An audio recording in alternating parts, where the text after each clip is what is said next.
குழுவில் உள்ள அனைவருக்கும் குருபொருள் ஆன்மீக மையத்திற்கும் பிரபஞ்ச ஆற்றலுக்கும் சிவ தியானத்திற்கும் முதற்க என் வணக்கத்தை தெரிவித்துக் கொள்கிறேன். இந்த அக்குபஞ்சர் வகுப்பை தொகுத்து வழங்குவதற்கு இறை அருளும் குடும்பத்தாருக்கும் என்னோட குலதெய்வத்துக்கும் இஷ்ட தெய்வத்திற்கும் முதற்கண் வணக்கத்தை தெரிவித்துக் கொள்கிறேன். ஒரு சின்ன பிரார்த்தனை மூலம் நம்ம ஆரம்பிக்கலாம். ஒவ்வொரு நாளும் நான் பிரார்த்தனை ஆரம்பிக்கும் போது 3 முறை ஆழ்ந்த சுவாசம் நீங்க எடுத்துட்டு அதுக்கப்புறமா இந்த கிளாஸை கவனிக்கிறதுக்கு உங்களுக்கு ஒரு ஊக்கத்தோட ஆரம்பிக்கிறதுக்கு நல்லா இருக்கும், ஒரு புத்துணர்ச்சியா இருக்கும். நம்மளோட கவனம் எங்கேயும் சதறாம இந்த கிளாஸை கவனிக்கிறதுக்கு நம்மளுக்கு நல்ல ஒரு உதவி பண்ணும். அதனால தயவு செஞ்சு எல்லாரும் ஒரு சின்ன பிரார்த்தனை வச்சுக்கிட்டு ஒரு ஆழ்ந்த மூச்சு 3 முறை செஞ்சுட்டு இறைவனுக்கு ஒரு நன்றி கூறி நம்ம ஆரம்பிப்போம்.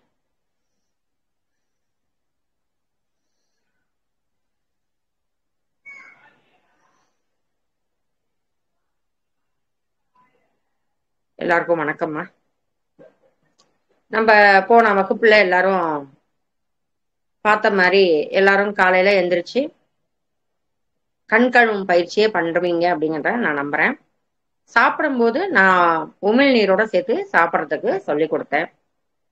அக்குபஞ்சர்னா என்ன, அலோபதிக்கும் அக்குபஞ்சருக்கும் என்ன வித்தியாசம், அது எந்த வகையில நம்மளுக்கு கிடைச்சது, அதோட வரலாறு எல்லாம் பார்த்தோம். அந்த 12 உறுப்புகளின் அடிப்படையில நம்ம பார்த்துருக்கோம். பஞ்சபூதங்களோட அடிப்படையில ஒவ்வொரு பாயிண்டும் நம்ம பார்க்க போறோம். 12 உறுப்புகளையும் தனித்தனியா நம்ம பார்க்க போறோம். 12 உறுப்புகளும் இன் தன்மை என்ன, யாங் தன்மை என்ன அப்படிங்கிறத எல்லாரும் ஒரு நோட்டு வச்சு எழுதிக்கோங்க. இன்னிலேருந்து எழுத்துக்கள் நிறைய அவங்களுக்கு எழுதுற மாதிரி வரும். தயவு செஞ்சு எல்லாரும் ஒரு குறிப்பு எடுத்துக்கோங்க. ஏன்னா இதை நேரா பார்த்து பேசி பண்ணிட்டா இன்னியோட நம்மளுக்கு மறந்து போயிடும். அது மட்டும் இல்லாம நம்ம ஒவ்வொரு தடவையும் எடுத்து பார்க்கும்போது நம்மளுடைய அந்த இது மறக்காம உங்களுக்கு உங்களுடைய விரலையோ உங்களுடைய உடம்போட பழகிறதுக்கு உங்களுக்கு அது ஞாபகப்படுத்துறதுக்கு ஒரு நல்ல வாய்ப்பா இருக்கும். அதனால ஒவ்வொருத்தரும் கொஞ்சம் ஒரு பக்கத்திலே ஒரு நோட்டு ஒரு பேனா வச்சுக்கோங்க. இன்னிலேருந்து ஒவ்வொரு உறுப்புகளும் தனித்தனியா நம்ம பார்க்க போறோம். ஒவ்வொரு உறுப்புகளும் என்ன பயன் வரப்போகுது, என்ன அது நம்மளுக்கு இது வரைக்கும் எடுத்து சொல்ல போகுது, அது என்ன தன்மையில இருக்க போகுது, அந்த நோயோட தீர்வுக்கு என்ன பண்ண போறோம், தீர்வு கொடுப்பதற்கு என்ன பண்ண போறோம், அது சம்பந்தமான என்ன சாப்பிட போறோம், இது சாப்பிட்டா என்னென்ன வரும் என்னென்ன வராதுங்கிறது அப்பப்போ சின்ன சின்ன டிப்ஸும் உங்களுக்கு நான் தந்துடுவேன். அதனால ஒவ்வொன்றும் நீங்க ஒரு நோட்டை பார்த்து எழுதி வச்சுக்கிறது ரொம்ப நல்லது.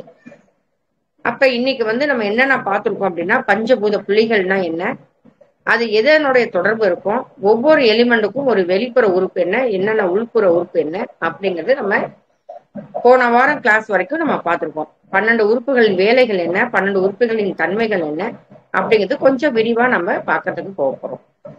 அப்ப இன்னைக்கு அந்த இன் யாங், அந்த உறுப்புகள்னா என்னென்ன உறுப்புகள் இன் தன்மை, என்னென்ன உறுப்புகள்லாம் யாங் தன்மை, அந்த ஏன் இன் தன்மைன்னு சொல்றோம், ஏன் யாங் தன்மைன்னு சொல்றோம் அப்படிங்கிறத ஒன்னொன்னா கொஞ்சம் கொஞ்சமா நம்ம பார்க்க போறோம். இது நாள் வரைக்கும் முன்னாடில இருந்து வராதவங்க இன்னைக்கு வந்திருந்தீங்கன்னா கூட இந்த 12 உறுப்புகள்னா என்ன அப்படிங்கிறதையும் நான் சொல்றேன். 12 உறுப்புகளின் வேலைகள் நான் முன்னாடி அனுப்பிச்சிருக்கேன், அம்மா உங்களுக்கு அனுப்பிச்சிருப்பாங்க.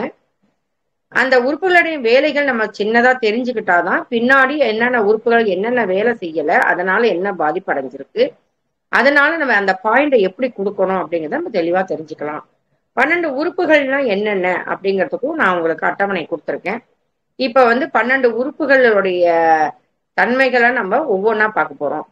முதல்ல நான் சொன்னேன், நம்மளுடைய பாடியில 3 மண்டலமாக பிரிச்சிருக்கோம்.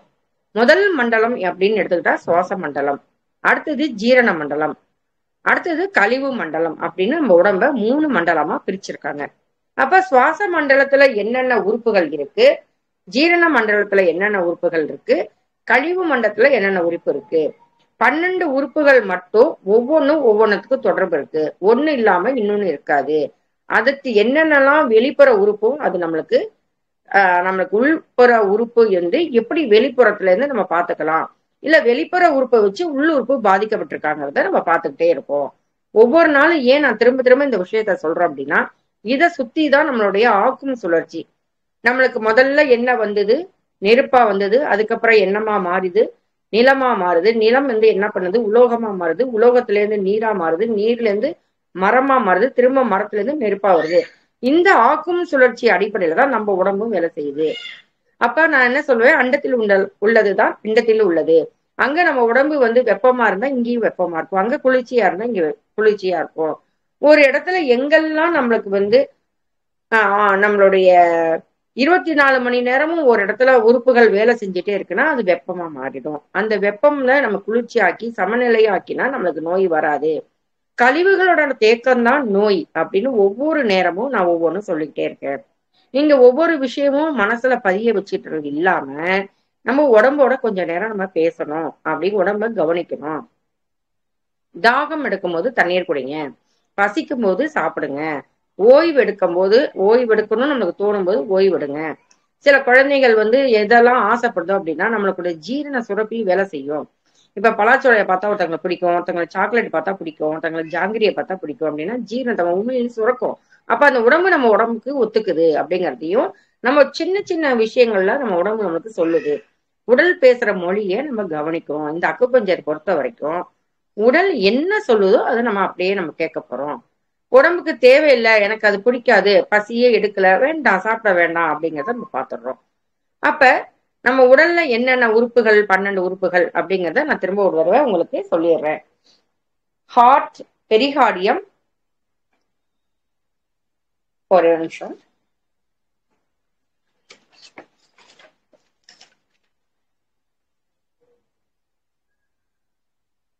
ஃபயர் எலிமெண்டல்ல என்னென்னலாம் இருக்குன்னு பார்த்தோம்னா heart, small intestine, pericardium, triple warmer.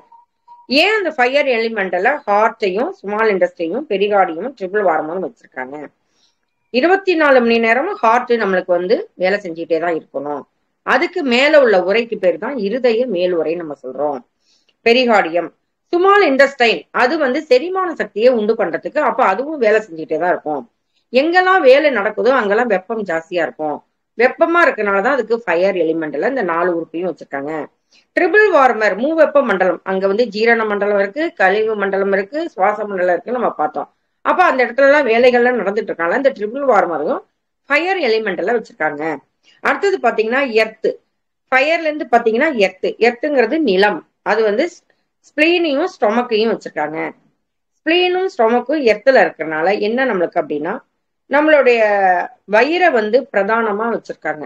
அதுதான் நம்மளுடைய மண்ணா நினைச்சிட்டு, மண்ணா நிலத்துல மண்ணு நல்ல தரமான மண்ணு, அந்த மண்ணுக்குள்ளார தரமான விதை போட்டாதான் நல்லபடியா ஒரு ஒரு மரம் வளர்றதுக்கோ ஒரு செடி வளர்றதுக்கோ அப்படிங்கனால நம்ம உறுப்பை வைத்து உள்ள உறுப்பை வந்து நிலத்துல வச்சிருக்கிறாங்க. அதுக்கப்புறம் பாத்தீங்கன்னா மெட்டல்.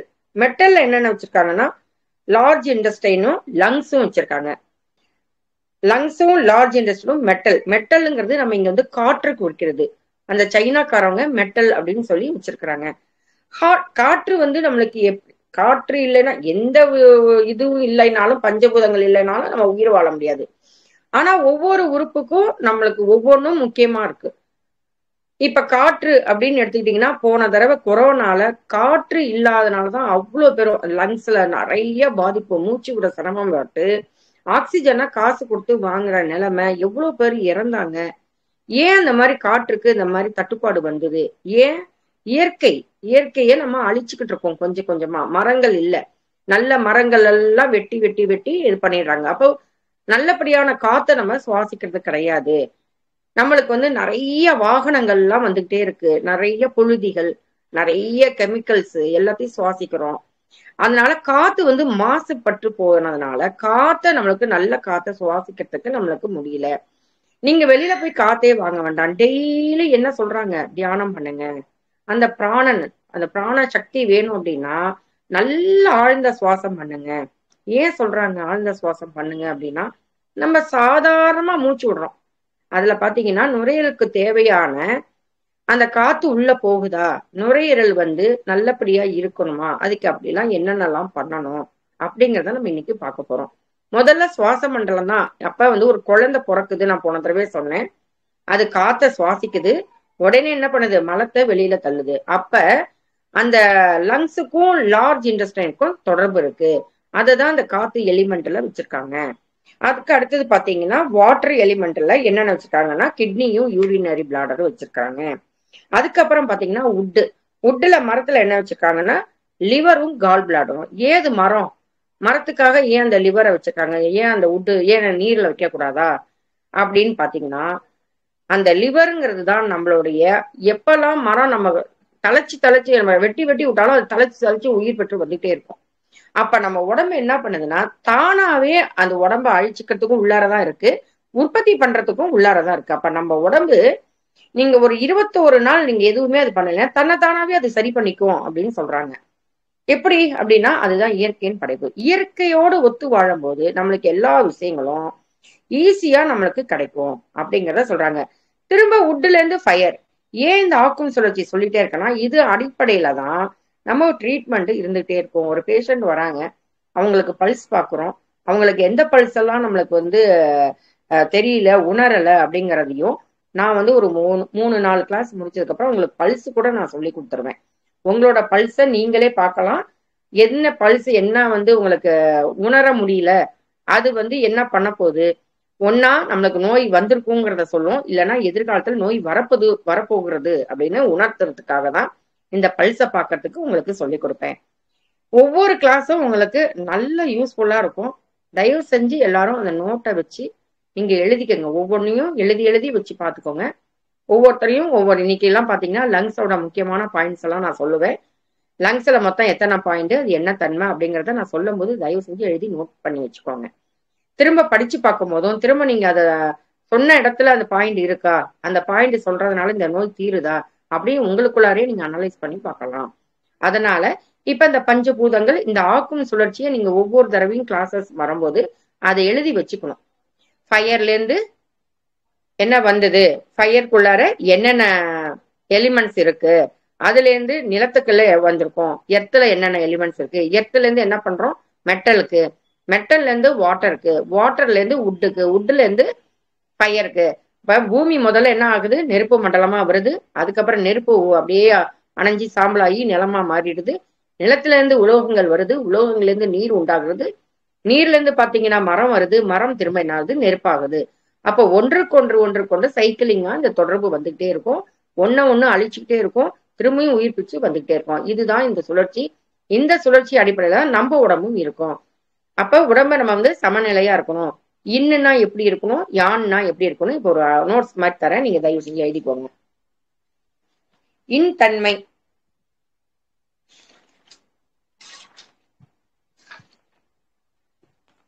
நான் சொன்னேன் ஆண் பெண் கருவுறு தத்துவம் கழிவு நீக்கு தத்துவம். ஒரு உரு சக்தி ஒரு உயிர் சக்தி சேர்ந்ததுதான் உங்களுக்கு கரு சக்தி, உரு சக்தி சேர்ந்ததுதான் ஒரு உயிர் சக்தி.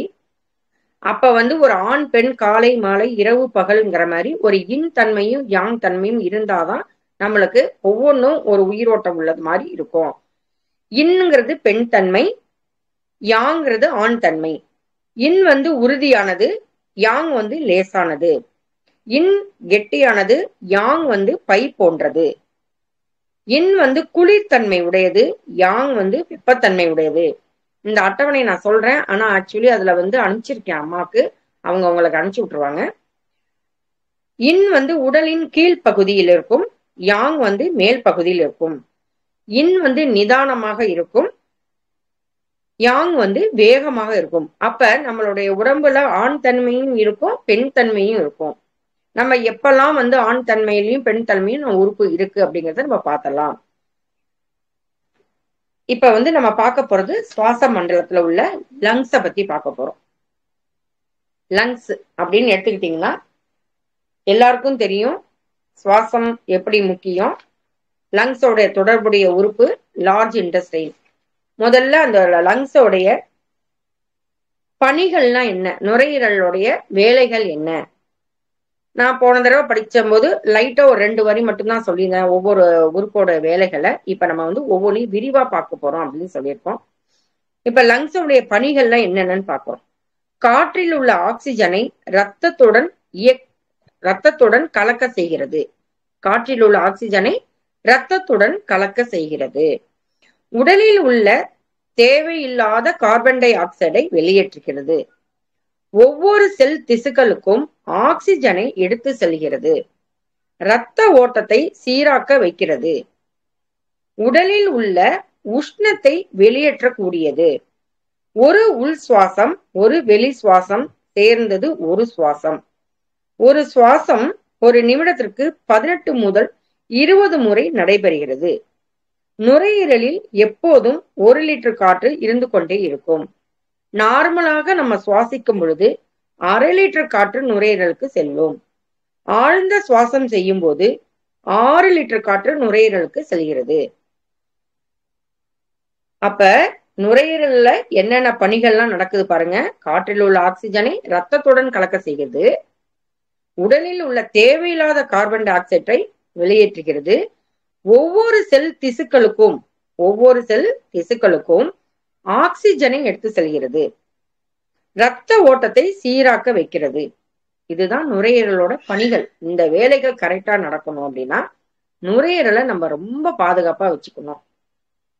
அப்ப நம்ம எப்படிலாம் நம்ம ஒரு சுவாசம் நல்ல டெய்லி சுவாசம். அப்ப சாதாரணமா நம்ம சுவாசம் பண்ணும்போது 1/2 லிட்டர் காற்று தான் அதுக்கு போகுது. நல்ல ஆழ்ந்த சுவாசம் பண்ணும்போது 6 லிட்டர் காற்று போகுது. சில பேருக்கெல்லாம் நான் சொல்லுவேன், அடிக்கடி பலூன் வச்சு ஊதுங்கன்னு சொல்லுவேன்.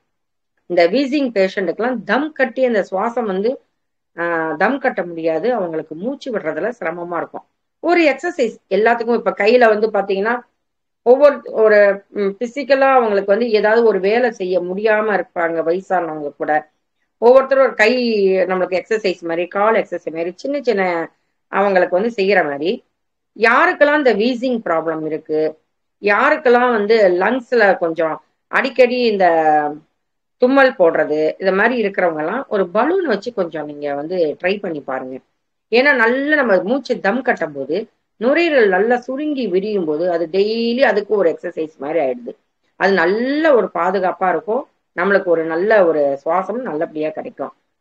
அப்ப அடுத்தது பாத்தீங்கன்னா, நுரையீரல்ல எப்படிலாம் உங்களுக்கு பாதிக்கப்பட்டிருந்தா அவங்களுக்கு என்னென்னலாம் அவங்கள நுரையீரல் நம்மளுக்கு பாதிக்கப்பட்டிருக்கு எப்படி தெரிஞ்சுக்கலாம்? மூச்சு திணறல் வரும், ஆஸ்மா வரும், இருமல் வரும், பதட்டமான மனநிலையில இருப்பாங்க. நுரையீரல் பாதிக்கப்பட்டவங்க பதட்டமான மனநிலை, ஒரு குழப்பமான மனநிலை, எப்ப பார்த்தாலும் அவங்களுக்கு ஒரு துக்கம், ஒரு எதுக்கெடுத்தாலும் ஒரு அழுக. அவங்க எல்லாம் எப்படின்னா லங்ஸ்ல பாதிக்கப்பட்டிருக்காங்க, இல்லைன்னா பாதிப்பு வரப்போகுது. மேடம் நீங்க பயமுத்துறீங்களா? இல்ல, நிச்சயமா பயமுத்தல. இது மாதிரி உள்ளவங்களுக்கு அந்த லங்ஸ்ல பாயிண்ட் நம்ம பல்ஸ் பண்ணி பார்த்தோம்னா ஒண்ணு அதுக்கு ஜாஸ்தியா இருக்கும், இல்லைன்னா குறைவா இருக்கும். சமநிலையா பண்ணிட்டோம்னா இந்த ப்ராப்ளத்துல இருந்து நம்ம தப்பிச்சுக்கலாம். அப்ப நுரையீரலோட பணிகள் என்னென்னு நம்ம பார்க்கிறோம். நுரையீரல் பாதிக்கப்பட்டா என்னென்ன பார்ப்போம். நுரையீரலுடைய உறுப்புகள், வெளிப்புற உறுப்பு என்னன்னு பார்த்தோம்னா நோஸ். அப்ப தோல் சம்பந்தமான வியாதி இருக்கு அப்படின்னு நாங்கன்னு வச்சுக்கோங்க, அவங்களுக்கும் லங்ஸ்ல குறைபாடு இருக்கு, லங்ஸ்ல இனிமேதான் வரப்போகுது, இல்லைன்னா ஏற்கனவே வந்திருக்கு அப்படிங்கிறத நம்ம அறிஞ்சுக்கலாம். அப்ப இந்த மாதிரி உள்ளவங்க எல்லாம் நுரையீரலை எப்படி பாதுகாக்கணும், எப்படிலாம் நம்ம அதுக்கு தேவையானதை அந்த பாயிண்ட்ஸ் கொடுத்து நம்ம சரி பண்ணிக்கலாம் அப்படிங்கிறத நீங்க பார்க்கணும். நீங்க ஒவ்வொரு தடவையும் படிக்கும் போது இந்த பஞ்சபூத புள்ளிகளை வச்சுதான் படிச்சாகணும். இந்த பஞ்சபூத புள்ளிகள் நம்மளுக்கு என்னங்கிறது ஒவ்வொன்றா நம்ம ஆக்கும் சுழற்சியை வரைஞ்சி அதுக்குள்ளர அந்த 4 உறுப்புகள், பயர்னா heart, pericardium, small intestine, triple warmer அப்படின்னு உங்களுக்கு தெரிஞ்சிருக்கணும். அதுல ஒவ்வொரு உறுப்புக்கும் இப்ப ஹார்ட் அப்படின்னா அதுலயும் ஒரு பஞ்சபூத புள்ளிகள் இருக்கும். ஹார்ட்டுக்கு 5 அப்படின்னா அதே மாதிரி 12 உறுப்புகளுக்கும் 12, 5, 60 புள்ளிகள். இந்த 60 புள்ளிகளும் உங்களுக்கு தெரிஞ்சா மட்டும்தான் உங்களுடைய உடம்ப நீங்களே தன்னைத்தானே சரி பண்ணி கொள்ள முடியும், அடுத்தவங்களுக்கு சரி பண்ண முடியும். தயவு செஞ்சு ஒவ்வொரு உறுப்புகள் தொடும்போது உங்களுக்கு ஒவ்வொரு பாயிண்டும் ஞாபகத்துக்கு வரும். ஒவ்வொரு விரலையும் நம்ம தொடும்போது உங்களுக்கு ஒவ்வொரு உறுப்புகள் ஞாபகம் பண்ணியிருக்கோம். நான் போன தடவை சொன்னேன், கட்டை விரல் லங்ஸ், ஆட்காட்டி விரல் லார்ஜ் இன்டெஸ்டைன், நடுவிரல் பெரிகார்டியம், மோதிர விரல் ட்ரிபிள் வார்மர். எல்லாரும் ஒரு மோதிரமாவது போட்டுக்குங்க. அந்த மோதிரம் உட்கார்ந்து இருக்கிற இடம் ட்ரிபிள் வார்மருடைய பாத்தீங்கன்னா இந்த இடம் பாத்தீங்கன்னா இந்த மோதிர விரலும் சுண்ட விரலுக்கும் நடுவுல ஒரு பள்ளம் மாதிரி இருக்கும். யாருக்கெல்லாம் காய்ச்சல் இருக்கோ இந்த பள்ளத்தை நீங்க ஒரு பாத்தீங்கன்னா ஒரு சின்ன அழுத்தம் கொடுத்துட்டு 21 முறை கிளாக் வைஸ்ல நீங்க சுத்தி, ஆன்டி கிளாக் வைஸ்ல 21 முறை சொல்லி நீங்க ஒரு அழுத்தம் கொடுத்து இப்படியே பிடிச்சிருந்தீங்கன்னு வச்சுக்கோங்களேன், அந்த காய்ச்சல் சரியாயிடும். மேடம் ரொம்ப நிறைய காய்ச்சல் வந்துச்சு, தயவு செஞ்சு அலோபதிக்கு போயிடுங்க. நீங்க சாதாரணமா திடீர்னு ஒரு ஜுரம் வந்திருக்கு குழந்தைங்களுக்கு அப்படின்னா இந்த இடத்துல ஒரு ப்ரெஸ் பண்ணி விடுங்க. எல்லா குழந்தைகளுமே யாரு வந்தாலும் சரி, டெய்லியுமே இந்த விரல், எல்லா விரலையும் நுனி இந்த பாத்தீங்கன்னா இப்படி நல்லா ஒரு பிரஸ் பண்ணி விடுங்க. எல்லா உறுப்புகளும் ஒண்ணு விரல்ல இருந்து ஆரம்பிச்சு முகத்தில் முடியும், முகத்தில் ஆரம்பிச்சு விரல் நுனியில் முடியும். அப்ப என்னென்ன உறுப்புகளா இன் தன்மை, என்னென்ன உறுப்புகளா யான் தன்மை. இன்னைக்கு நம்ம பார்க்க போறது லங்ஸ். அப்ப இந்த கட்டை விரல் பார்க்கும் போதெல்லாம் உங்களுக்கு லங்ஸோட ஞாபகம் இருக்கும். ரெண்டாவது இப்ப பாத்தீங்கன்னா கை வந்து இப்படி நான் வச்சிருக்கேன் அப்படின்னா சுண்டு விரல் பக்கம் உள்பக்கம், கட்டை விரல் பக்கம் வெளிப்பக்கம். நம்ம உடல்ல இப்படி பாத்தீங்கன்னா கை வைக்கும் போது சுண்டு விரல் உட்பக்கம், கட்டை விரல் வெளிப்பக்கம். ஏன் உட்புறம் வெளிப்பக்கம் அப்படின்னு நான் சொல்றேன் அப்படின்னா ஒவ்வொரு பாயிண்டும் உட்புறத்தில் உள்ளது வெளிப்புறத்தில் அமைந்துள்ளதுன்னு சொல்லும் போது உட்புறம் எதுன்னு தெரிஞ்சுக்கணும். அப்ப சுண்டு விரல் வந்து உட்பக்கம், கட்டை விரல் வெளிப்பக்கம். ஒவ்வொரு இந்த கையிலயும் இருக்கு, இந்த கையிலயும் இருக்கு. அதனால நீங்க உங்களுக்கு எந்த வாகு இருக்கோ அதை பார்த்துக்கோங்க. இப்படிதான் இருக்கணும். நம்மள 2 கையும் நம்ம உடம்போடு சேர்த்து வைக்கும் போது உட்புறம் வந்து சுண்டு விரல், வெளிப்புறம் வந்து கட்டை விரல். அப்ப உட்புறம் ஒரு எலும்பு இருக்கும், அல்னா எலும்பு அப்படின்னு இருக்கும். சுண்டு விரல் பக்கமா வர எலும்புக்கு பேரு அல்னா எலும்பு. கட்டை விரல் பக்கமா வர எலும்புக்கு பேரு ரேடியல் எலும்பு.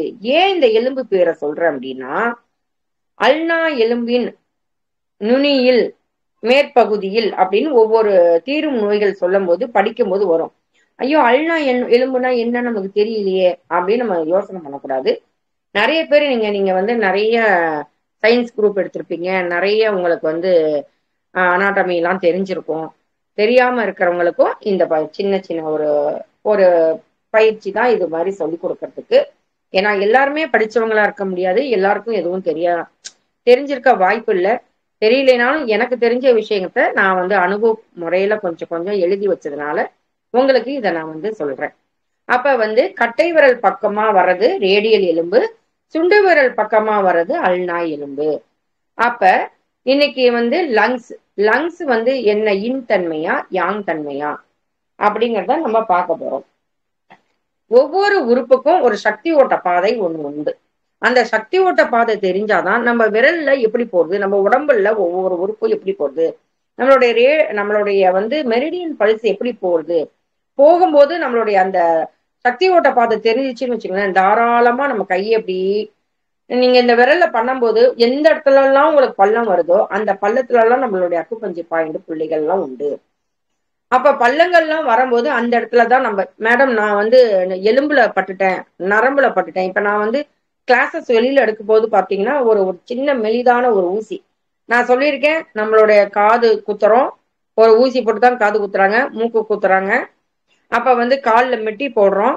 அப்படி மாதிரி ஒவ்வொரு அந்த காலத்துல எல்லாம் அழகு குத்திக்கிறாங்க. அப்படிங்கும்போது ஒரு துளையை வந்து நம்ம வந்து பண்றோம் அப்படின்னா அந்த இடத்துல ஒரு பாயிண்ட் இருக்கு. அது எப்படி பண்றோம்? அந்த காலத்துல எல்லாம் பாத்தீங்கன்னா போர் வீரர்கள்லாம் சண்டை போட்டுட்டு வரும்போது உடம்புல காயம் இருக்குமா. அவங்க வந்து சின்ன சின்ன அந்த மூங்கில் குச்சி, வெள்ளி ஊசி, தங்க ஊசி அந்த மாதிரிலாம் வச்சு ஊசி போட்டுப்பாங்களாம். ஏதோ ஒரு இடத்துல அடிச்சு பார்த்தா இன்னொரு காயம் ஆறி இருக்குமா. ஒவ்வொன்றும் ஏதோ ஒண்ணு மாற்றம் நடக்குது அப்படின்லாம் கண்டுபிடிச்சிருக்காங்களாம். அந்த காலத்துல சொல்லுவாங்க இல்லையா, அம்பு படுக்கையில படுத்தாங்கன்னு சொல்லிட்டு. அப்ப ஏதோ ஒரு விஷயம் உடல்ல ஒரு மாற்றத்தை தடுது. அப்ப எந்த இடத்துலயோ நம்ம வந்து எந்த இடத்துலயோ கை தொடுறோம், தொடுவது மூலமா நம்மளுக்கு ஒரு மாற்றம் நடக்குது. அப்படிங்கும்போது நம்ம தொட்டு தொட்டு பார்க்க போறோம். இனிமே நான் அன்னைக்கே சொன்னேன், நம்ம வந்து உடல் வந்து மொழியை நம்ம வந்து உணர்ந்துக்க போறோம், நம்ம உடலோட ஒட்டி உறவாட போறோங்கிறத சொல்லியிருக்கேன். இன்னையில இருந்து நம்ம ஸ்டார்ட் பண்ண போறோம். அப்ப முதல்ல சுவாச மண்டலத்துல லங்ஸ், நம்ம காற்றோடைய எலிமெண்ட்டை பத்தி தான் நம்ம பார்க்க போறோம். இந்த நுரையீரலை பத்தி தான் நம்ம பார்க்க போறோம். இதோட பொலாரிட்டி அதாவது தன்மை வந்து இன் தன்மை. அப்ப நுரையீரல்ல முதல்ல லங்ஸ் வரும்போது நம்ம இன் தன்மையை பத்தி தான் படிக்க போறோம். இன் தன்மைனா என்னென்ன இருக்கும்னு சொன்னேன் நானு. இன் வந்து பெண் தன்மை உடையது. அது வந்து எப்படிப்பட்டு இருக்கும்? அது வந்து உறுதியாக இருக்கும், குளிர்தன்மை உடையது, உடலின் கீழ்ப்பகுதி நிதானமாக இருக்கும். அப்ப ஒரு இன் அப்படின்னா இன்னுல முதல்ல ஆரம்பிக்கிற ஒரு முதல் விஷயமே அது பாருங்க, அது இயற்கையா அது அமைஞ்சிருக்கான்னு பாருங்க. ஒரு பெண் மூலமா தான் அமைஞ்சிருக்கு போல இருக்கு. இன்னுங்கிறது ஒரு பெண் தன்மை தான். அப்ப அவங்க வந்து நிதானமா இருப்பாங்க, கெட்டியா இருப்பாங்க, உறுதியா இருப்பாங்க, குளிர்தன்மை, உடலின் கீழ்ப்பகுதி நிதானமாக இருக்கும். நுரையீரலோட சக்தி ஓட்ட பாதை நான் வந்து விரல் நுனியில ஆரம்பிக்கும், முகத்துல முடியும். முகத்துல ஆரம்பிச்சு விரல் நுனியில முடியுங்கிறோம். ஒவ்வொரு உறுப்பும் ஏதோ ஒரு பகுதியில ஆரம்பிக்கும், ஏதோ ஒரு பகுதியில முடியும் அப்படிங்கறதுனாலதான் போன வாரத்துக்கு முதல் வாரம் பாத்தீங்கன்னா எல்லாரும் இந்த விரலை பிரஸ் பண்ணுங்க அப்படின்னு சொல்லிட்டே இருந்தேன். டெய்லி ஒரு 10 முறை. கையில மட்டும் இல்ல, கால்லயும் பண்ணுங்கன்னு சொல்றேன். ஏன் அப்படின்னா தெரிஞ்சோ தெரியாமையோ அந்த அந்த உறுப்போடைய ஆக்டிவேட் பண்ணிடுறோம் நம்ம. அந்த உறுப்போடைய முடிவையோ ஆரம்பத்தையோ ஆக்டிவேட் பண்றோம். அது தன்னை தானாவே அது மாத்திக்கிறதுக்கு ஒரு ஒரு பயிற்சி மாதிரி, அதுக்கு எக்ஸசைஸ் மாதிரி கொடுத்துறோம் நம்ம. அப்ப இந்த நுரையீரலோட சக்தி ஓட்ட பாதை எப்படி ஆரம்பிக்கிறது? உடலின் முன்புற மத்திய கோட்டிலிருந்து 6 சுண்கள் பக்கவாட்டில் 1வது மற்றும் 2வது விலா எலும்புகளின் மத்தியில் ஆரம்பித்து தோள்பட்டை வழியாக மேலேறி கைகளின் உட்புற மேல் பக்கமாக முழங்கை மற்றும் மணிக்கட்டு வழியாக சென்று கை கட்டவிரல் நகத்தின் வெளிப்புற கீழ் விளிம்பிலிருந்து 0.1 சுண் தூரத்தில் முடிவடைகிறது. உடலின் முன்புற மத்திய கோடுன்னு சொல்றோம். இது அப்படியே 2ஆ பிரிக்கிறாங்க. 6 சுண்கள் நான் சொன்னேன். இந்த ஆட்காட்டி விரல்ல இந்த முதல் ரேகை அப்படின்னா 1 சுண், இது 2 சுண், இது 3 சுண். இந்த 3 கோடு, இந்த ரேகை 3 ரேகை முடிகிறது தான் 3 சுண். ஆனா உங்களுக்கு நான் படத்துல காமிச்சிருக்கேன். 1 சுண்ணுன்னா இந்த கட்டை விரல் மட்டும் அப்படின்னு வச்சீங்கன்னா 1 சுண். அந்த வித்தியாசம் உங்களுக்கு இப்படியும் நீங்க இப்படி அளக்கலாம். ஒவ்வொரு விரலும் அவங்களுடைய பேஷண்ட் யாரோ அவங்களோட அளவு தான் எடுத்து நம்ம வந்து வச்சு பார்க்கணுமே ஒழிய நம்மளோட விரல்ல வச்சுட்டு அப்படியே எடுத்து பாத்திரக்கூடாது. குழந்தையா இருந்தா அவங்களுடைய ஆட்காட்டி விரல்ல நம்ம ஆட்காட்டி விரலால தொட்டு அதை தான் மெஷர் பண்ணி நம்ம அளவு பார்க்கணும். அப்ப 1 சுண், 2 சுண், 3 சுண் அப்படின்னா இப்ப 6 சுண் பக்கவாட்டில் என்ன பண்றாங்க? 1வது மற்றும் 2வது விலா எலும்புகளின் மத்தியில் ஆரம்பித்து தோள்பட்டை வழியாக மேலேறி கைகளின் உட்புறம் மேல்புறம், அப்ப உட்புறம் இது மேல்புறம் அப்படின்னு பார்த்து முழங்கை மற்றும் மணிக்கட்டு வழியாக சென்று கை கட்டவிரலின் நகத்தின் வெளிப்புற கீழ், வெளிப்புறம் இதுதான் நம்ம கட்டை விரலுக்கு வெளிப்புறம்னு சொன்னோம். இப்ப நான் காமிக்கும் போது உங்களுக்கு அப்படி தெரியும். இப்படி நீங்க பாத்தீங்கன்னாலும் இந்த வெளிப்புறம் இந்த 0.1 சுண் தூரம், 10ல் 1 பங்கு 0.1 சுண் தூரத்தில் முடிவடைகிறது. அதோடைய உங்களுக்கு அந்த டிராயிங் உங்களுக்கு அனுப்பிச்சு விட்டுருக்கேன். அந்த கை நுரையீரல் சக்தி ஓட்ட பாதையோடைய அந்த படம் வந்து உங்களுக்கு அனுப்பிச்சு விட்டுருக்கேன். அதை பார்த்தீங்கன்னா தெரியும். அப்ப உடலின் முன்புற மத்திய கோட்டிலிருந்து 6 சுண்கள் பக்கவாட்டு வழியாக 1வது 2வது விலா எலும்புகளின் மத்தியில் ஆரம்பித்து தோள்பட்டை வழியாக மேலேறி கைகளின் உட்புறம் மேல் பக்கமாக முழங்கை மற்றும் மணிக்கட்டு வழியாக சென்று கை கட்டல் விரலின் நகத்தின் வெளிப்புற கீழ் விளிம்பிலிருந்து 0.1 சுண் தூரத்தில் முடிவடைகிறது. இதுதான் முதல். பாத்தீங்கன்னா இந்த சக்தி ஓட்ட பாதை இப்படி கட்டை விரல்ல இருந்து ஆரம்பிச்சு நம்மளுக்கு இப்படி போயிட்டு இருக்கு. அப்ப நம்பர் ஆஃப் பாயிண்ட்ஸ், இந்த நுரையீரல்ல மொத்தம் 11 பாயிண்ட் இருக்கு. அதோடைய தொடர்புடைய உறுப்பு ரிலேட்டட் ஆர்கன் என்னன்னா லார்ஜ் இன்டெஸ்டைன். அதோட சென்ஸ் ஆர்கன் வெளிப்புற உணர்வை என்ன பண்ணுது அப்படின்னா நோஸ், அது வெளிப்படம். எலிமெண்ட் இது மெட்டலை சார்ந்தது. இந்த மெட்டல் உறுப்பு எப்படி ஆரம்பிச்சு எப்படி முடியுது அப்படிங்கிறத நம்ம ஒவ்வொரு இதா பார்க்க போறோம். இன் அப்படின்னா பாத்தீங்கன்னா இன் தன்மை உள்ளது, எதுல ஆரம்பிச்சு எது முடியும். யாங் உறுப்புனா என்ன, இதுல ஆரம்பிச்சு என்னத்துல முடியும் அப்படிங்கிறத நம்ம பார்க்கணும். இன் உறுப்புகள் அப்படின்னு பாத்தீங்கன்னா உட் பாயிண்ட்ல ஆரம்பிக்கும். ஃபர்ஸ்ட் உட் பாயிண்ட்ல தான் ஆரம்பிக்கும். அதுக்கடுத்து உட்ல இருந்து ஃபயர் பாயிண்ட்க்கு வரும். ஃபயர் பாயிண்ட்ல இருந்து எர்த்துக்கு வரும். எர்த்துல இருந்து மெட்டலுக்கு வரும். மெட்டல்ல இருந்து வாட்டருக்கு முடியும். அப்ப அந்த உட்டு, ஃபயர், எர்த்து, மெட்டல், வாட்டர் இது பிரகாரம் தான் அதோடைய ட்ரீட்மெண்ட் நடக்கும். முதல் LU11 உட் பாயிண்ட், LU11 நம்ம நம்பர் ஆஃப் பாயிண்ட்ஸ் பார்த்தோம். அது வந்து LU11 தான் முதல்ல உட் பாயிண்ட்னு பார்க்கிறோம். கை கட்டை விரல் நகத்தின் வெளிப்புற கீழ் விளிம்பிற்கு மேலே 0.1 சுண் தூரத்தில் அமைந்துள்ளது. இதோட தீரும் நோய்கள் எழுதிக்கங்க. இந்த பாயிண்ட் தான் உங்களுக்கு இந்த நகம், அந்த நகம் முடிகிற அந்த விளிம்பு கிட்ட இருக்கிறது தான் 0.1 சுண் தூரத்தில் அமைந்துள்ளது. இது என்னென்னலாம் தீரும், இந்த நோய் என்னென்னலாம், இந்த இடத்த அமுக்கும் போது என்னென்ன நோயெல்லாம் தீரும் அப்படின்னா எழுதிக்கோங்க. மயக்கம் மற்றும் அதிர்ச்சி. அப்ப இந்த கட்டை விரல் இந்த இடத்துல நான் சொன்ன பாயிண்ட் வந்து பாத்தீங்கன்னா, எப்பெல்லாம் உங்களுக்கு மயக்கம் திடீர்னு ஒருத்தங்களுக்கு பாத்தீங்கன்னா போன்ல ஏதாவது ஒரு இந்த மாதிரி சொல்றாங்க, ஒருத்தங்க இறந்து போயிட்டாங்க அப்படின்னா ஒரு அதிர்ச்சி, ஒரு பயம் அவங்களுக்கு வரும்போது இந்த இடம் நமக்கு பிரஸ் பண்ணிட்டீங்கன்னா அந்த முதல்ல நிதானம் வரும். ஒரு குழப்பமான ஒரு இதுல இருந்து நம்ம வந்து மாத்திக்க முடியும். அப்ப இந்த பாயிண்ட வந்து நம்ம இனிமே கட்டை விரல் நுனியில இருக்கிற பாயிண்ட பண்ணினோம்னா மயக்கம், அதிர்ச்சி இந்த ரெண்டு இதுக்கும் இந்த point LU11 would point. LU11 would point. மயக்கம், அதிர்ச்சி உள்ளவங்களுக்கு இந்த இடத்துல ஒரு ப்ரெஷர் கொடுக்க போறோம். இந்த இடத்துல பாத்தீங்கன்னா கிளாக் வைஸ்ல இது ரொம்ப மெலிசான இடம்.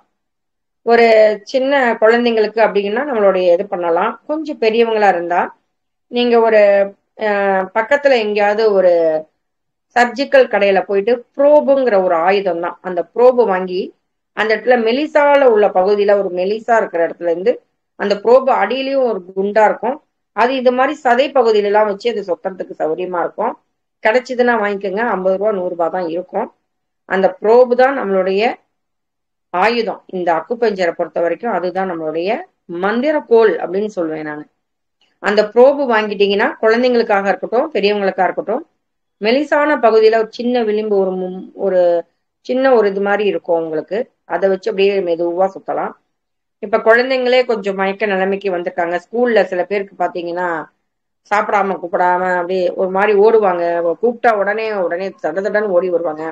ஒரு மயக்கம் வர மாதிரி இருக்கும் குழந்தைங்களுக்கு எல்லாம் பாத்தீங்கன்னா. ரொம்ப ஒரு பயம் வந்துடும், ஒரு குழப்பமா இருப்பாங்க மனநிலைமை. ஒரு ஒரு என்ன சொல்றது, உங்களுக்கு தேர்வு வந்துருச்சு, ஒரு அதை பார்த்தோன்னே அவங்களுக்கு ஒரு பதட்டமான நிலை, அவங்களையெல்லாம் கொஞ்சம் அந்த மாதிரி ப்ரெஷர் பண்ணிட்டு போக சொல்லுங்க. கொஞ்சம் நிதானம் கிடைக்கும், கொஞ்சம் ஒரு நிதானமா கொஞ்சம் எதுவுமே ஒரு பொறுமையான ஒரு இதுக்கு சரியா இருக்கும். அடுத்தது சாரி, LU10 ஃபயர் பாயிண்ட். இது எங்க இருக்கும் அப்படின்னு பாத்தீங்கன்னா, முதலாவது கை விரல் எலும்பின் மத்திய தோலின் இரு நிறங்களும் சேரும் இடத்தில் அமைந்துள்ளது. பாத்தீங்கன்னா கட்டை விரல்ல இருந்து இப்படி பாத்தீங்கன்னா இந்த குண்டு பகுதி பாத்தீங்களா, அந்த குண்டு பகுதிக்கு இதுக்கும் பாத்தீங்கன்னா இந்த இடத்துல ஒரு பாயிண்ட் இருக்கும். இந்த தோலோட நிறம் இந்த நிறத்துக்கும் இந்த நிறத்துக்கும் உங்களுக்கு நல்ல வித்தியாசம் தெரியும். இந்த இடத்துல பாத்தீங்கன்னா ஒரு இந்த இடம், இந்த மேடு, அதாவது கட்டை விரலோட இந்த ரேகை இருக்கு பாத்தீங்களா, முடிகிற ரேகை, இந்த ரெண்டு இடத்துல இருக்கிற இடம் தான் LU10 ஃபயர் பாயிண்ட்.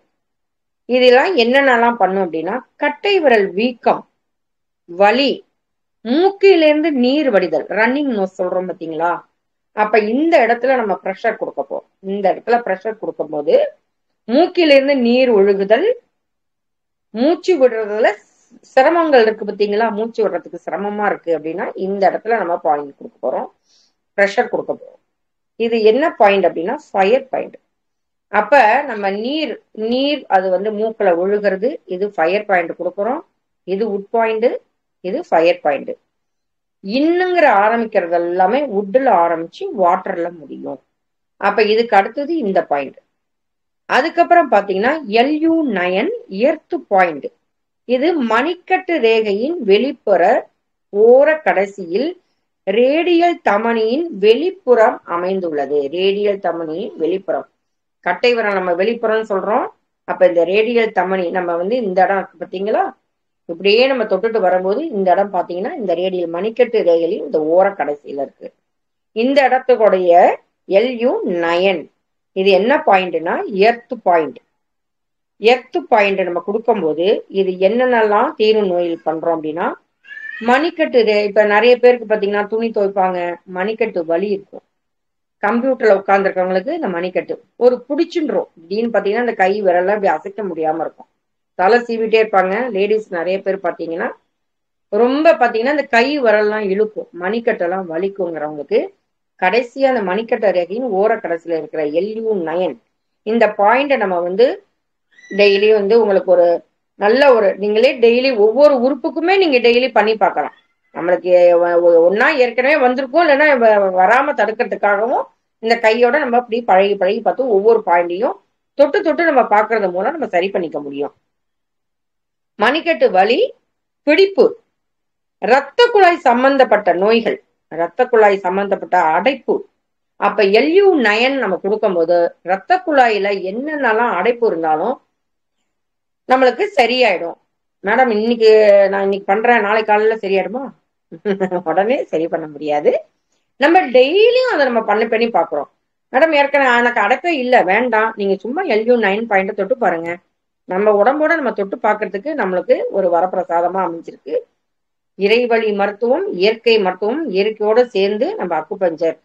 ஒவ்வொரு வீட்டிலும் ஒரு அக்குபஞ்சர் மருத்துவர் இருந்தா உடல் நோயிலிருந்து மன நோயிலிருந்து எல்லாத்துக்கும் ஒரு தீர்வு கிடைக்கும்.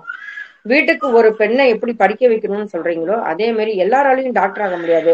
டாக்டருங்கும் போது எவ்வளவோ செலவுகள், எவ்வளவோ டைம் வேஸ்ட் ஆகாம இந்த கிளாஸுக்கெல்லாம் நாங்க போய் பாத்தீங்கன்னா எங்கெங்கயோ போய் அலைஞ்சோம். நிறைய பேர் நிறைய சொல்லி கொடுக்குறாங்க. ஆனா சரியான ஒரு இடத்துக்கு போய் படிக்கணுமா, சரியா இதுக்கு தீர்வு கிடைக்குமா அப்படின்னு நாங்க தேடினோம். இயற்கை வரப்பிரசாதமா எங்களுக்கு கிடைச்சது. அதை நம்ம சொல்லி கொடுக்குறோம். அதனால ஒரு ஒரு நிமிஷம் பாத்தீங்கன்னா அடுத்தது LU8 மெட்டல் பாயிண்ட். மணிக்கட்டு ரேகையின் வெளிப்புற ஓரத்திலிருந்து ஒரு சுன் மேலே அமைந்துள்ளது. மணிக்கட்டு ரேகைன்னு பார்த்தோம், ஒரு சுன், இந்த ஒரு விரலுடைய இந்த ரேகை தான் நான் சொல்லியிருக்கேன், ஒரு கோடு தான் ஒரு சுன்னு சொல்லியிருக்கேன். மணிக்கட்டு ரேகையின் வெளிப்புற ஓரத்திலிருந்து ஒரு சுன் மேலே அமைந்துள்ளது. நம்மளோட கை கீழே இருக்கும், இப்படி போனாதான் இது மேலே. அப்ப மணிக்கட்டு ரேகையிலிருந்து ஒரு சுன் மேலே அப்படிங்கும் போது இந்த இடம் பாத்தீங்கன்னா இது தெரியும். இந்த இடத்துல பாத்தீங்கன்னா மணிக்கட்டு ரேகையிலிருந்து ஒரு சுன் மேலே அமைந்துள்ளது. என்னது? LU8 metal point. இந்த மெட்டல் பாயிண்ட்ல நம்ம நாங்க நீடில் போடக்கூடாதுன்னு சொல்லுவோம். ஏன் அப்படின்னா இந்த இடத்துல நீடில் போடக்கூடாது அப்படிங்கிறத, ஏன்னா நல்லா PHD முடிச்சவங்களுக்கு அது தெரியும். ஏன்னா இந்த பக்கத்திலேயே உங்களுக்கு நரம்பு எலும்பெல்லாம் நம்மளுக்கு இதா இருக்கனால போடக்கூடாது, ப்ளீடிங் வர ஆரம்பிச்சிடும். அதனால நம்ம ப்ரெஷர் மட்டும்தான் கொடுக்கணும் அப்படின்னு நாங்க சொல்லி கொடுப்போம். இப்ப நம்ம ஒவ்வொரு மெட்டல்ல தான் இப்ப நம்ம பார்த்துட்டு இருக்கோம். அந்த மெட்டலோடைய எனர்ஜி பாயிண்ட் நம்ம சொல்றோம். இத LU8ங்கிறது அந்தந்த எலிமெண்ட பத்தி படிக்கும் போது, இப்ப உட்டை பத்தி படிக்கும் போது உட் பாயிண்ட் அதோட எனர்ஜி. அப்ப லங்ஸோடைய எனர்ஜி பாயிண்ட் அப்படின்னா இந்த LU8. ஏன் LU8ங்கிறது மெட்டலை பத்தி தான் நம்ம படிச்சுட்டு இருக்கோம். அப்ப மெட்டலுக்கு எனர்ஜி கொடுக்கணும் அப்படின்னா LU8. அது எங்க இருக்கு? மணிக்கட்டு ரேகையிலிருந்து ஒரு சுன் மேலே அமைந்துள்ளது. LU8 என்ன பாயிண்ட்னா மெட்டல் பாயிண்ட். இந்த மெட்டல் பாயிண்ட நம்ம ப்ரெஷர் பண்ணி 21 முறை நம்ம clockwise anti clockwise நம்ம சுத்தி அந்த இடத்துல ஒரு ப்ரெஷர் பண்ணி கொடுத்தோம் அப்படின்னா என்னென்ன நோய்கள்லாம் தீரும்?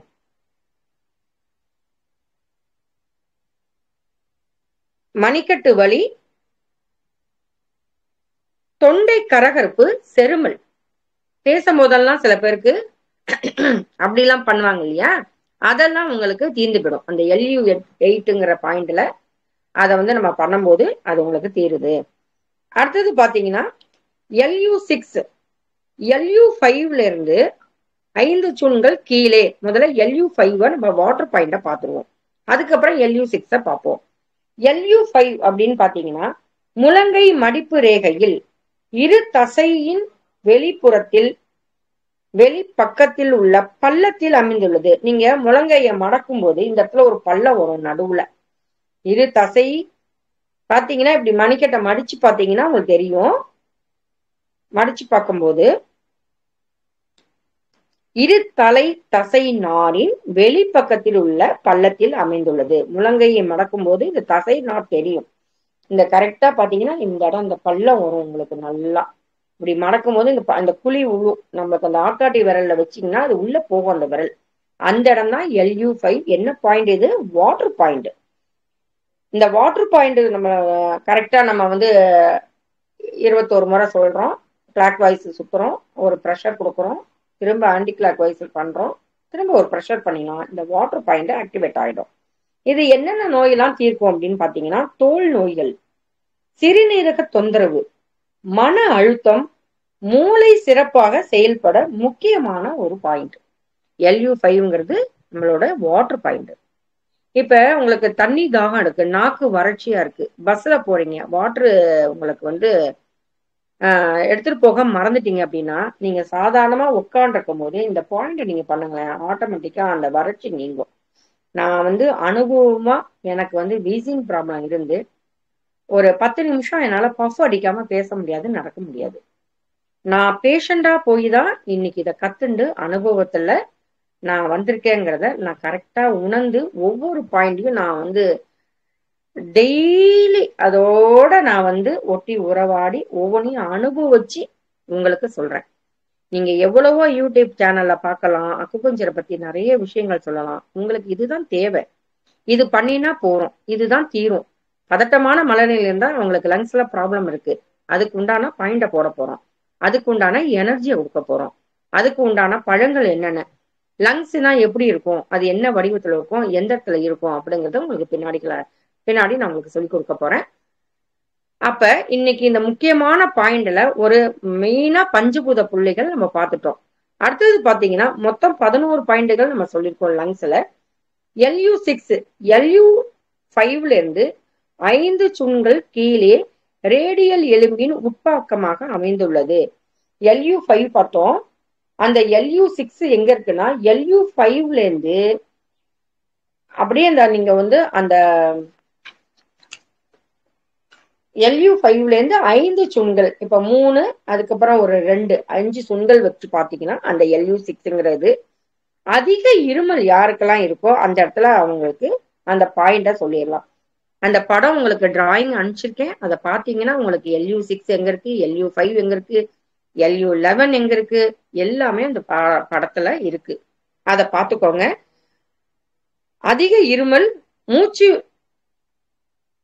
மூச்சு இறைப்பு, கை வலி யாருக்கெல்லாம் இருக்கோ அந்த இடத்துல அந்த பாயிண்ட் பண்ணி ப்ரெஷர் பாயிண்ட் பண்ணிட்டு உங்களுக்கு செஞ்சு பாத்தீங்கன்னா இது நல்லா தெரியும். சாதாரண மூச்சு இறைப்புக்கும் வீசிங் வந்தா அவங்களால ரொம்ப மூச்சு விடுறதுல சிரமப்படுவாங்க. அவங்களுக்குலாம் இந்த பாயிண்ட உடனே பண்ணிட்டோம் அப்படின்னாலும், நான் அன்னைக்கு சொன்னேன் நெஞ்சு குழிக்கிட்ட லேடிஸ் வந்து இந்த ஜாக்கெட்ல கடைசி பின் போடுவீங்க, அந்த இடத்துல ஒரு குழி மாதிரி இருக்கும், அந்த இடத்துல நல்லா அப்படி ப்ரெஷர் பண்ணி இப்படி பண்ணினீங்கன்னா, இந்த ஒரு பாயிண்ட் அப்படி பண்ணினீங்கன்னா கொஞ்சம் சிரமம் இல்லாம இருக்கும். நான் அனுபவிச்சு சொன்னதுனால உங்களுக்கு அது சொல்றேன். அந்த வீசிங் டைம்ல எல்லாம் கொஞ்சம் நம்ம செஞ்சு பார்த்தோம்னா நம்மளுக்கு தெரியும். வீட்டுல யாருக்காவது வந்திருக்கு அப்படின்னா நீங்க இதுதான் செய்ய சொன்னாங்க அப்படிங்கிறது இல்லாம ரொம்ப ஜாஸ்தியா இருக்கும்போது நீங்க அதை பண்ணிடணும். இல்லைங்க இப்பதான் எனக்கு வந்திருக்கு, திடீர்னு வந்திருக்கு அப்படின்னா நீங்க பண்ணி பாருங்க தாராளமா. 10% தான் திரும்பி வர வாய்ப்பு உள்ளது. இதோட எனர்ஜி நம்ம கொடுக்கும் போது ஆட்டோமேட்டிக்கா அது சரியாயிடும். அப்ப லங்ஸோடைய வெளிப்புற உணர்வை காமிக்கிறது நம்மளுடைய மூக்கு தான். உள்ள லங்ஸோடைய பிரதிபலிப்பை வெளியில காமிக்கக்கூடிய உறுப்பு என்னன்னா நோஸ். உங்களுக்கு லங்ஸோடைய தொடர்புடைய உறுப்பு லார்ஜ் இன்டெஸ்டைன். லார்ஜ் இன்டெஸ்டினுடைய உறுப்பு என்னென்னு நம்ம வந்து அடுத்த வாரத்துல பார்க்க போறோம். இப்ப லங்ஸ் வந்து பாதிக்கப்பட்டவங்க எல்லாம் எப்படி இருப்பாங்க அப்படிங்கிற ஒரு மனநிலைமை எப்படி இருக்கும், அவங்க என்ன மாதிரி இருக்கும் பாத்தீங்கன்னா, இந்த திராட்சை பழத்தை பாத்தீங்கன்னா நம்மளோட லங்ஸ் மாதிரியே இருக்கும். கருப்பு திராட்சை கொத்து இருக்கு பார்த்தீங்க இல்லையா, அது எப்படி இருக்கும், லங்ஸ் மாதிரி தான் இருக்கும். அந்த காலத்துல யாருக்காவது உடம்பு சரியில்லை, சளி பிடிச்சிருக்கு, ஜுரம் வந்திருக்கு அப்படின்னா அந்த பன்னீர் திராட்சையை வாங்கிட்டு போவாங்க. இன்னைக்கு எல்லாரும் என்ன பண்றாங்க, பானிபூரி, பர்கர், பீஸா, இயற்கைக்கு உதவாத உணவுகள் சாப்பிடும்போது கழிவுகளின் தேக்கம் வருது. கழிவுகள் எங்க தேங்கியிருக்கோ நோய் நிறைய வருகிறது.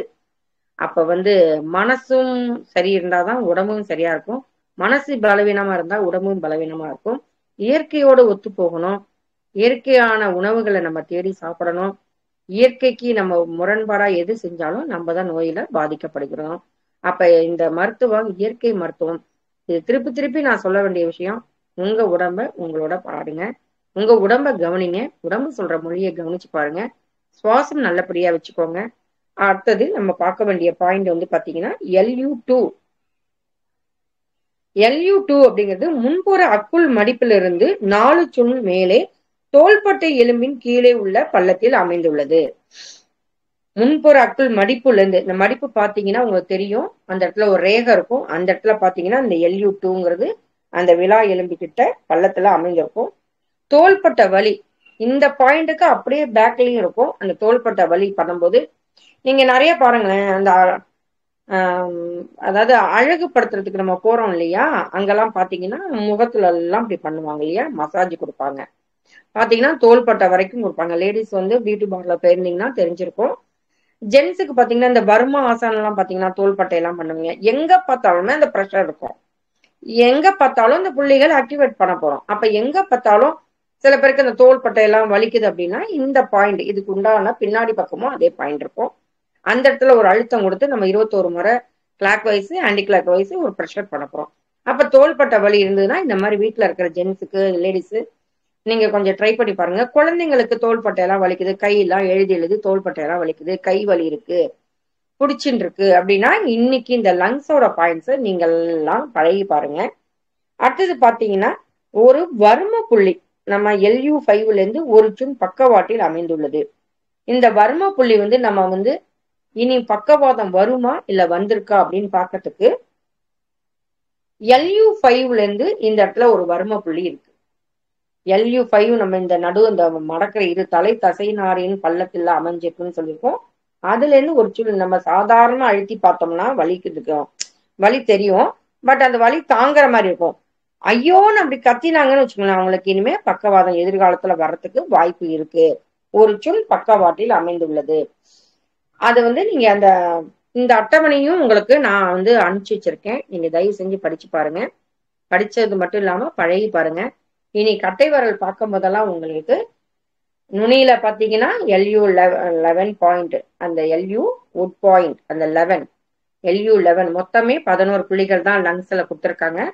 அப்ப அந்த முதல் பாயிண்டே உட் பாயிண்ட்ல ஆரம்பிக்கும், வாட்டர் பாயிண்ட்ல முடியும். பஞ்சபூத புள்ளிகளை வச்சுதான் நம்ம ட்ரீட்மெண்ட் இருக்கும்.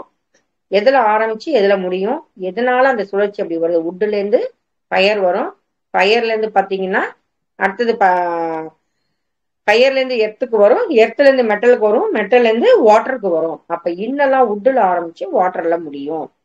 LU11 ஆரம்பிச்சோம், LU5 தான் வாட்டர் பாயிண்ட்.